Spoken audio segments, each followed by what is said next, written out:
here from DIYDork.com. Today I want to show you how we did a little bit of a makeover in our kitchen by installing butcher block countertops. So check this out. Alright, so I do have to cut a little bit of length off of the countertop here because I don't want it overhanging that much. So I've decided that the little cap that I'm going to make to cover the edge of the cabinet here, so it covers up everything underneath, is going to be trimmed out with a little piece that's 3/4 inch thick. Alright, so you need to come out at least 3/4 of an inch.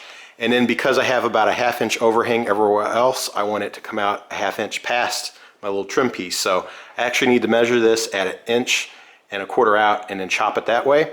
And then I'll have to sand the edge just to, get that cut nice and smooth, and then slightly round it over so it matches the rest of the top. And then I'll do the same thing over here, except I have a lot more to chop off. But I'll just measure from the end of this little piece where the dishwasher goes, come out 1 1/4 inch, mark it, cut it, sand it, and then these will be ready to start dealing with cutting out sinks and all that stuff and getting them ready for finish.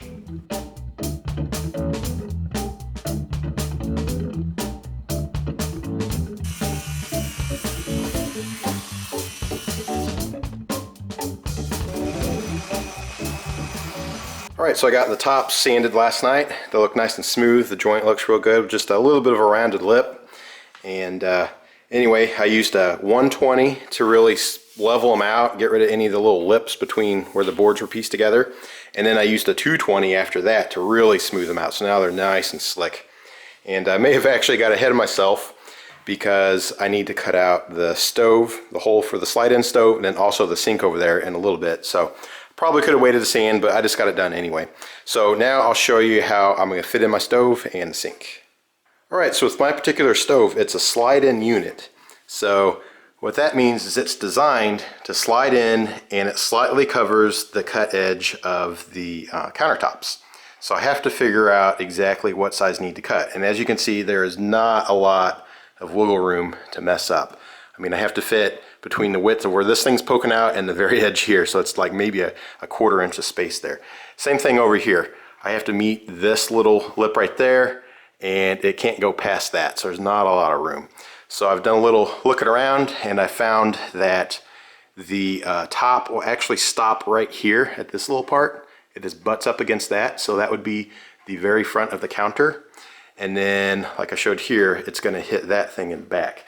So to figure out how long that is, I took a tape measure, butted up against that thing, and just took a little square here, butted it up against that back piece, measured it, and I think it was 23 and 3/16. So that's what I'm going to cut the depth. Now for the width, I found that it has to slide in against this part here on that side, and then over here as well.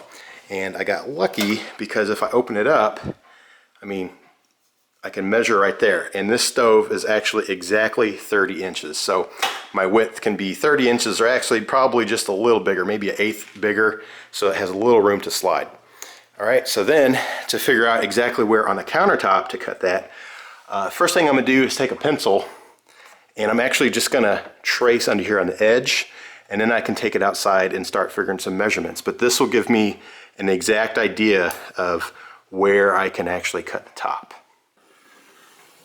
So I flipped the countertop over so it's a little easier to draw out my lines. So here are the lines I drew along the edge of the counter, so I know that this is the width that needs to go. And then I went ahead and remeasured that top one more time, the depth, and it was 23 1/8.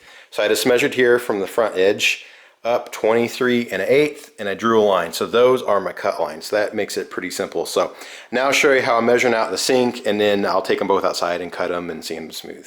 Alright, and then to fit the sink, it's kind of like the stove, at least for my sink. It's a top mount, so some of this lip actually needs to float on top of the sink so it stays in place.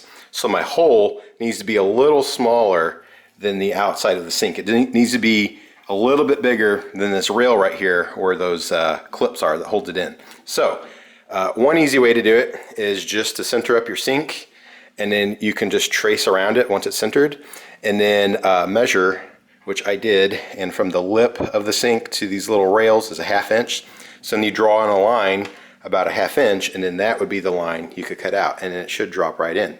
But with my Ikea counters, it's a little different, and I'll show you why. All right, so if you look on the inside of a lot of cabinets, many of them just have the, the walls here, the perimeter, where the countertop mounts to. But in these Ikea cabinets, they have these little bars going across where you can put in some screws. And it takes away some of the width going this way. So I don't want to accidentally cut into one of those by just measuring up top, cutting into it. So I need to find out exactly how much room I have. Now, when I measured my sink earlier, width-wise, it was 25.5 inches wide. And then depth-wise, it was 19 inches. Now, when I got under here just a while ago, I measured between that bar and this front bar, and they're exactly 19 inches. So that's why I'm saying I need to be a little careful with this. So I think what I'm going to do is very similar to what I did with the stove. I'm going to take my pencil and I'm going to trace underneath here. Then I can take it outside. I'll have a nice square drawn. Then I can just put the sink on that and center it up, and I know for sure that it's going to fit and I won't accidentally cut into anything. So I'll do that next.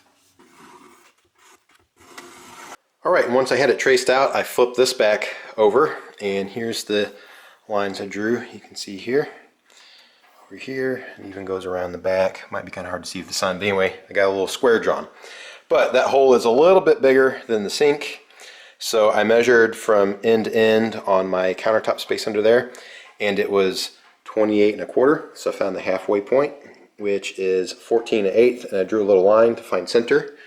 Then I found center on my sink here from edge to edge, and this was 25.5. So the halfway point is right here. Drew a little line on a marker, which is 12.75, and I lined them up. So now I know my sink is centered. All right, and I butted it up against this line right here, and then in the back you can see the countertops are maybe a 1/4 inch wider, so I'm okay with that.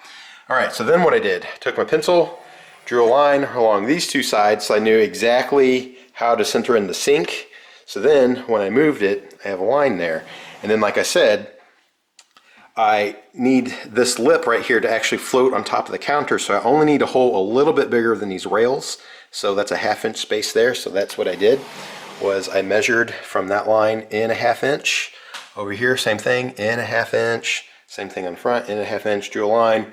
And then you can kind of see my squiggles there. I know exactly which part I need to cut out. So now I can go out and drop in my skill saw, cut it out to almost a 1/4, the corners there, and then use my little jigsaw to finish them out. And then I can also cut out my piece over there and then start sanding them smooth and get them ready for the finish.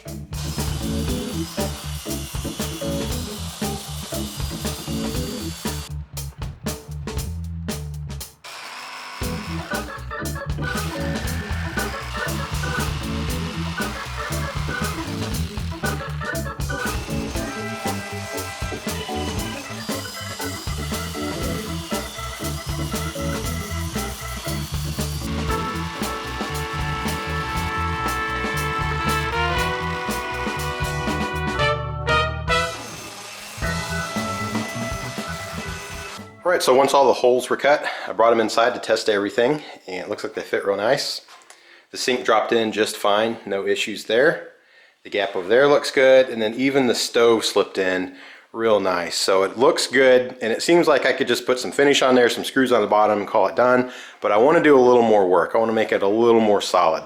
So what I want to do is disassemble it all, take all 3 pieces back out, and flip them upside down so they still look like this, just upside down. And then I'm going to route out a couple of channels along each of these butt joints, and I'm going to put in some countertop miter bolts. And what they'll do is they'll help just hold this really tight so it never separates on me.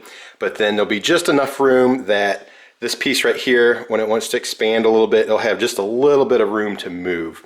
So I just want to help hold it tight. I have to do the same thing over here at that joint. So I'll go take them outside and start doing it next.